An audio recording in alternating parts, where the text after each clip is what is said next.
Thank you very much, Jerry. And yes, do bear with me. I broke a femur about 8 weeks ago, so I am well supporting the rare metals earth with a large amount of titanium in my body now. So it's good to do.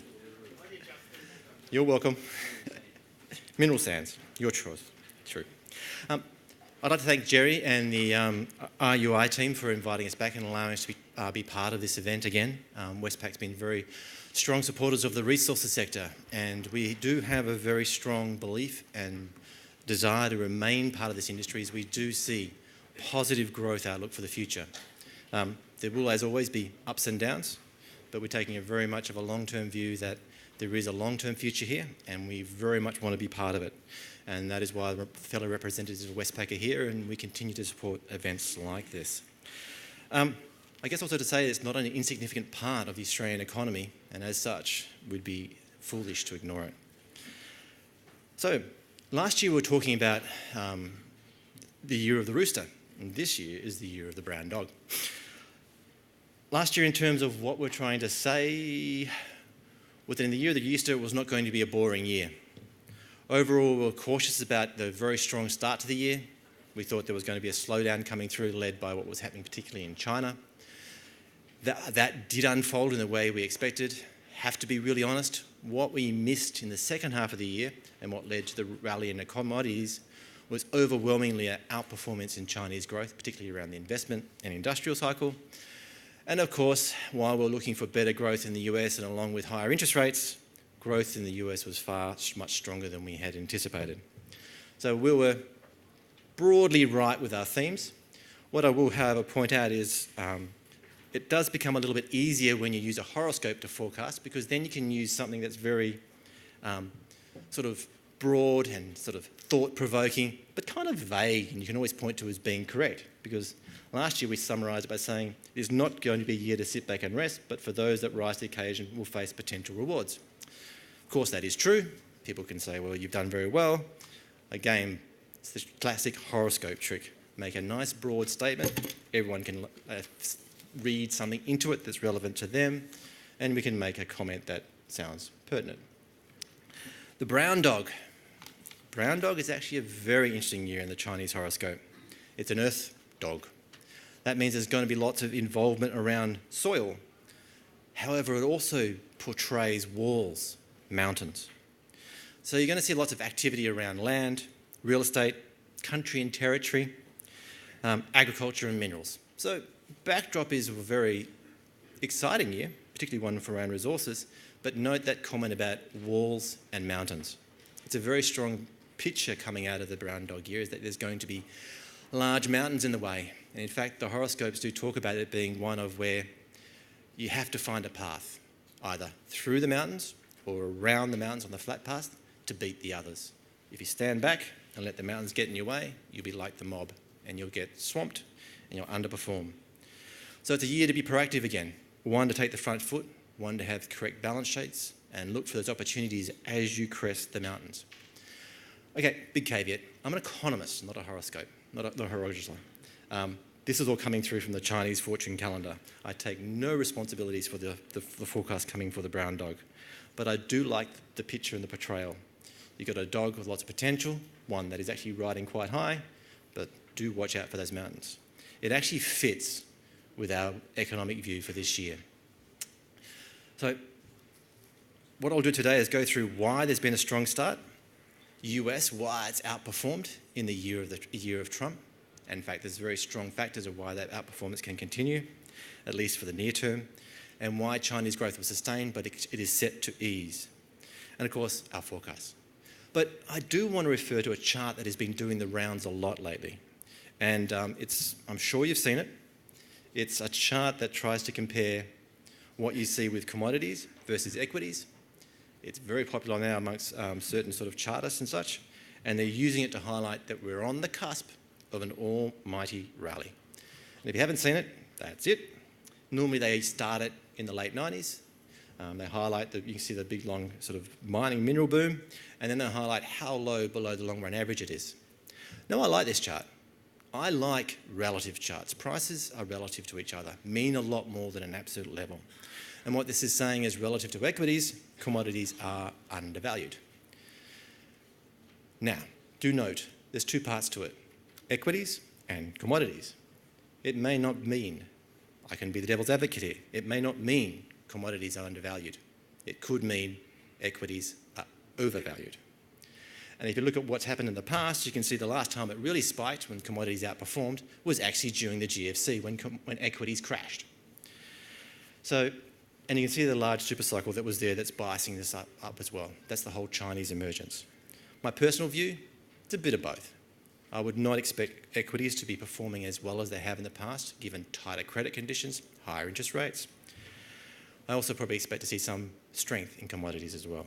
So I don't use this chart to say we're about to start a new super cycle. I don't get it to get excited, but I do use it to highlight there are some risks. We can also take a longer run chart and it tells you a little bit more. The Bloomberg series doesn't go back to the 80s, but I can get the Westpac series that does. And this chart is really handy because it gives me two different stories. One of all, at first it highlights actually there has been a long run decline in commodity prices relative to equities. And I've got to do some more work going back even further, but that is all part of that long run story about equities, commodities, in real terms, continuing to fall. Their prices do not match the broader moves in prices as people become wealthier and economies change and develop. So we can see the break from the long-run trend created by the super cycle. You can see that Australian commodities outperformed the rest, iron ore, coal, gold, and of course oil and gas in particular. And also how right now we're still getting the benefit. This is something to think about when you think about the Australian dollar, that Australian commodity prices are outperforming the average commodities. They're above the longer run averages. They're still holding above the low point for breaking that long run downward cycle. And so it's different to the overall story. The broader commodity index, more globally, is lower. So just keep this in mind. Australia actually is still benefiting from what is going on in China in the super cycle, and particularly the way we are structured compared to the broader commodity index. So I'm not looking for a massive bull run. I do expect to see some lift. I'm just cautious about using charts like this to get really super excited. For me, it's highlighting that we are outperforming, relatively speaking. The other one, historically, to watch out for, and this is perhaps one of the mountains that potentially could appear, is global trade. If you're like most people my age and a bit older, and of course younger, have gone through a period of time where global trade has expanded rapidly. And we've seen global tariffs come down consistently through our lifetime. Looking at that chart, and one thing you can see is that we're at record lows. That means it's harder to get it down lower. There's not a lot of upside to global trade anymore. It'll be around a new cycle. There is, however, with this environment of nationalism that's rising across the globe, including in the US, Europe, and across Asia, there's risks to the upside for global tariffs and barriers to global trade. Now, we can take any different view about what this means for individual countries and economies. What it does mean, slower global trade will mean lower global industrial production, lower rates of growth, and of course, lower demand for commodities. A barrier to global trade will be a negative for commodities. So do watch this space as it unfolds through this year. It is one of the key risks lurking out there that we cannot actually forecast. So 2018 has been a very, very strong year, a good start. I was using this chart last year, but I use it again just to highlight just how much better the trade side's gotten. The red line is the PMI for manufacturing globally. It has had an uptick this year. That's the strength that's underpinning the rally in commodity prices we're seeing. But of course, the trade indexes, the import-export orders coming through all the different business surveys globally is continuing to hit record highs. It's about as good as it gets. I know I said this last year because it was looking very strong, but it strengthened further, and now it's really pushing the boundaries of how much higher it can go. The question is how long can it remain up here? Remember, US is raising rates, China's tightening policy, and there's some question marks about what happens with tariffs and global trade. We are in a massive sweet spot, which we should be careful about projecting too far forward. Our own growth profiles are highlighting that. I have to admit, we were surprised by China this year. 6.9%. We were closer to something towards 6.7, or even 6.5, to be honest. So we got an outperformance coming through on the investment side, particularly around housing and construction. US also was a very strong year, we expect to accelerate even further this year. That's the strong US dollar story, higher interest rate story. But do note, even though globally we're keeping growth flat, 3.8, Justin, shouldn't you keep your commodity forecasts flat? No, look at what we see happening with China. It is slowing down to 6.3 as a slowdown in investment, construction and manufacturing activity starts to bite around tighter credit conditions. We are seeing Europe and Japan offering some support, but the big story for commodities is that slowdown in China. It's not a bad one. The rest of the world's supporting. It just doesn't give us the upside we'd expect from here going forward. Now, US, it has, regardless of your politics, regardless of what you think of the man himself, the US economy has definitely powered ahead this year and is likely to next. And a big part of that is undoubtedly the tax cuts and spending. Last year we doubted whether they could get the tax cuts through. The reason we doubted the Republicans would be willing to relent and let the spending go fully through with tax cuts and lift in government spending. To get the budget through, they relented. So we had both tax cuts and growth in spending, which the Democrats wanted. It is a fiscally stimulatory budget that we have not seen since some time, since pre-GFC. The GFC one's an extreme example. That was during a collapsing economy. We've now got a growing economy where unemployment is down to new lows we haven't seen in 20 years, and we've got a very, very strong fiscal expansion.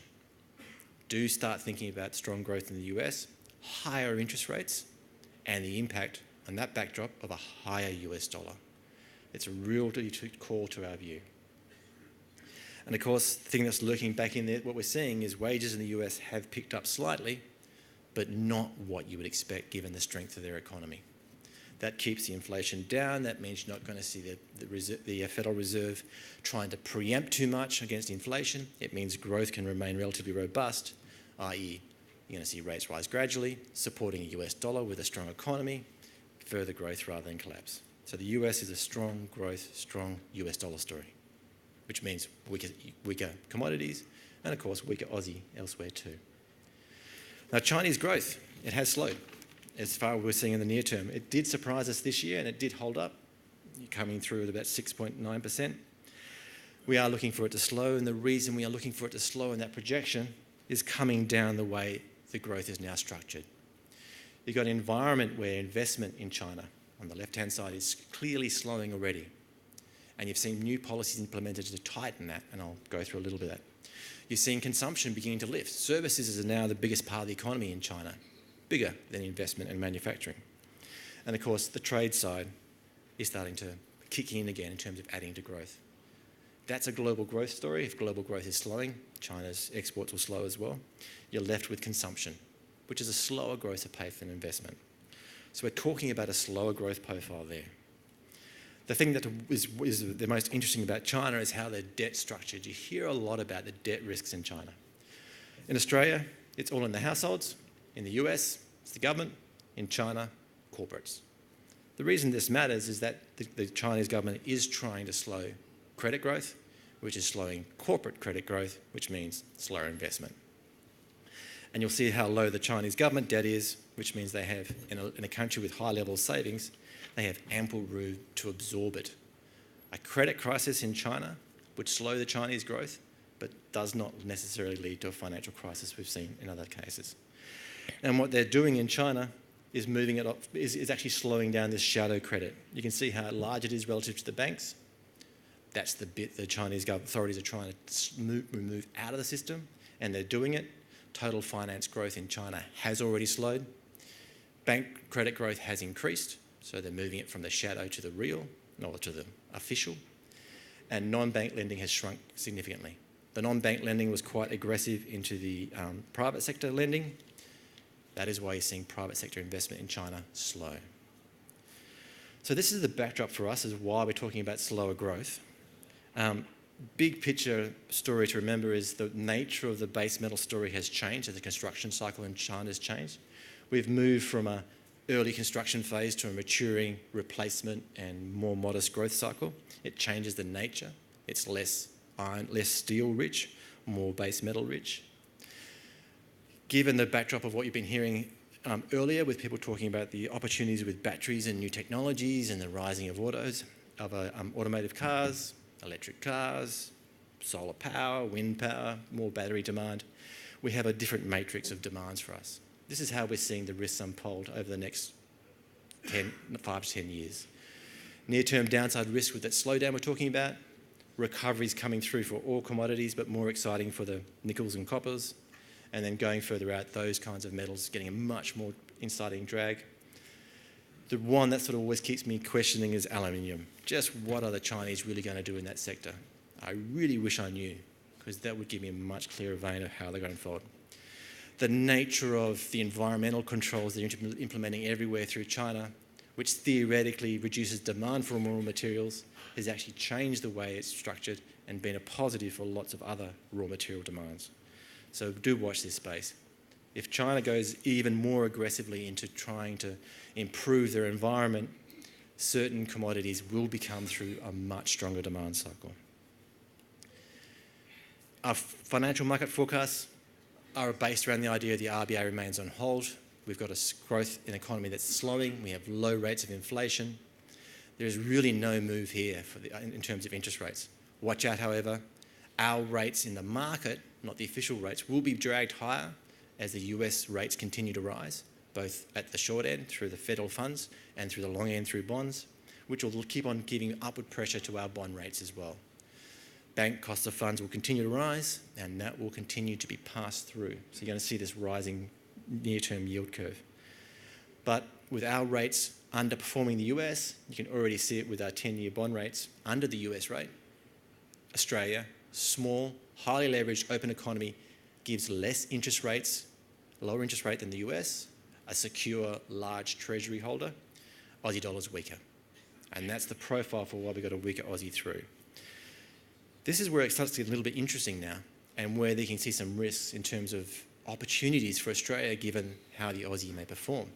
Because we're talking about our forecast profile, we do have a near-term weakness in commodities. We do see a rally coming out from 2019 through 2020.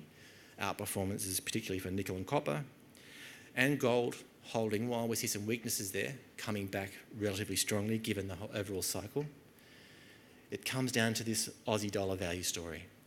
Falling commodity prices, our relative interest rates is going to pull the Aussie down. And our forecasts are only just touching under the idea of fair value. When Aussie was really preferred, our forecast, our Aussie dollar outperforms fair value. When there's risks around, we underperform. Right now, we're sort of in the middle zone, a little bit under. If you think there's going to be risks and uncertainties out there, if you think there's a greater strength in the US dollar, our rates remain on hold because of uncertainties around our economy, there's more downside than upside risk for our Aussie dollar. I.e., Aussie dollar price for some commodity, Aussie dollar could fall more than commodities. That is an underlying message that is an opportunistic possibility for Australian mining. So, in summary, like last year, this is not going to be a boring year. Do watch this space.